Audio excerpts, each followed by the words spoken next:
How many pending conversations do you have with people that you're avoiding having? Either because you're afraid of what they'll think, there's something uncomfortable that you have to cop to, that you have to admit. Maybe there's something unsettled that you're afraid of stirring it up, or even the relationships around that relationship. Just think about that for a second. You probably just had one pop into your mind and you already ejected it out because you have a feeling that I'm going to invite you to do something about that. All right. Well, number one, you're correct. I'm going to ask you to do something about that. But number two, I'm going to walk you through it here and let you know that this is something that keeps us all very, very ordinary as human beings, right? It's very risky for us to have honest conversations with people, especially when we don't know, or we don't believe, or we don't trust that the person that we need to speak with in this way can handle it. Now, it might be admitting to a former partner that you cheated on them. Or it might be telling your parents that you stole money from them when they weren't looking. Or it could be somebody wronged you. Maybe somebody cheated on you. Maybe somebody stole something from you and you never leveled with them about how that made you feel. Whatever the circumstance, whatever the conditions, the bottom line is every single one of us has conversations that we're avoiding having because for a few reasons. We don't trust the other person to have the composure or the body to be in that conversation. I don't trust myself to have the body or the composure to be in that conversation. And either or both of us are concerned about what the outcome might be. So it requires a few things. Number one, acceptance. Accepting that no matter what the outcome is of that conversation, whether it leads to a complete breakdown in that relationship, or on the other hand, an incredible breakthrough in that relationship, that I am going to be okay. I need to be able to trust and accept that whatever the outcome is of this that is out of my control, I'll be fine. And that I value clearing that conversation out of my queue and creating that space for myself on an energetic level more than holding on to it. Because what we haven't talked about yet is that these pending things, these things that we're holding guilt or shame for, or things that feel incomplete. That's a good way of thinking about it. What are the incompletes that you have in your life? When we're holding on to those, they're literally occupying hard drive space in my brain, RAM in my body, space in here that could be used for other things. And those memories, those experiences, they don't age well over time. It's more of a decaying process instead of an aging and a fermenting. No, they get gnarly.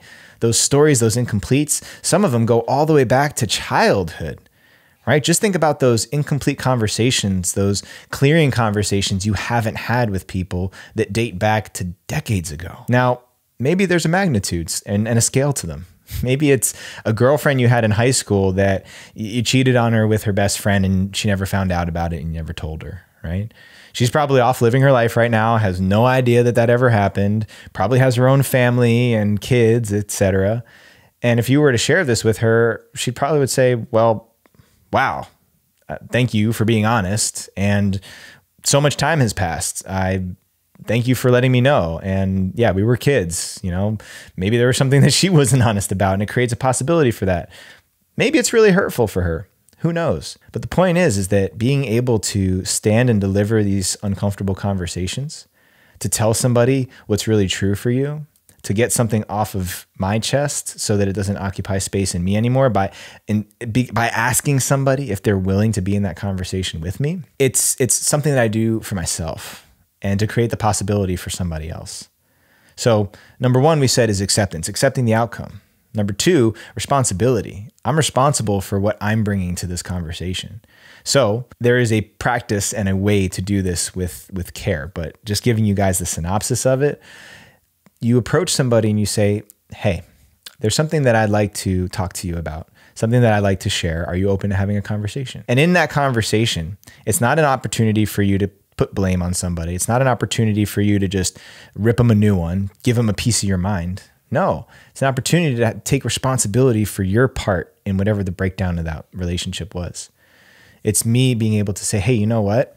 All that time we were in relationship, I never felt like I could actually speak my mind. I always felt like I was being walked over by you because I didn't take the opportunity to use my voice. I didn't know how to use the power of my voice.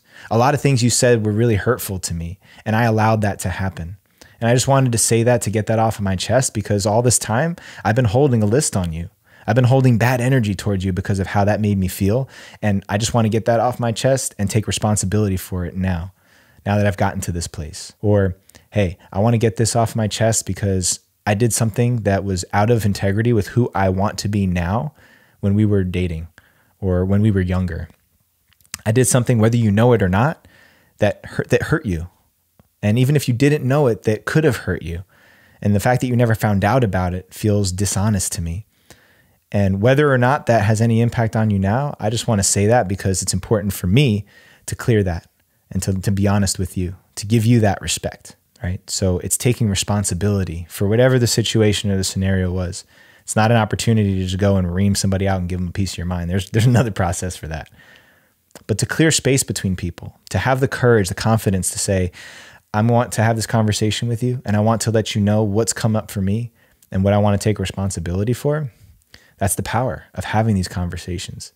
This is a tool that was first shared with me by Preston Smiles. And the opportunity here is to clear that real estate in your body so that you don't have to hold on to it anymore. Because those old stories, that old data that's occupying the hard drive space, it's got to go if we want to create space for new things, new possibilities to develop.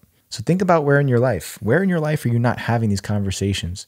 Where is there something that you could clear energetically with somebody else that feels incomplete, that feels unresolved, that's just been sitting in the back of your mind, even though you've told yourself it doesn't matter, that was a long time ago, I'm in a new relationship now.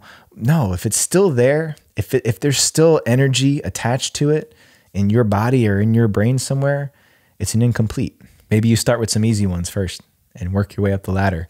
Because trusting that these conversations are going to work out and that you're going to survive them, it's a big leap and a big risk to take. But those are exactly the types of risks that we take to empower ourselves, to live a more clear, to live a more focused, to live a more directed life. Got to have that energetic real estate in our bodies. And one way to do it is clearing the cache of all those incompletes. So think for yourself where those incompletes may be. And if you want to join us in a discussion on this topic each and every week, join the free Brotherhood space that we have. All you got to do is register and you'll get calendar invites to every single Wednesday. We discuss the weekly Monday morning meditation topic live with me, with other men in the community, and we get to go deeper into this topic. So you can bring your questions, you can bring your experiences of going through this process, whatever it is. We're there to talk about it, but you got to register for the Brotherhood first. So go to risingman.org/brotherhood, get yourself registered in there, and then join us on the next Monday morning meditation weekly review. Every Wednesday, we'll see you there. All right, y'all. I hope you enjoyed this one. I'll see you on the next one. Much love.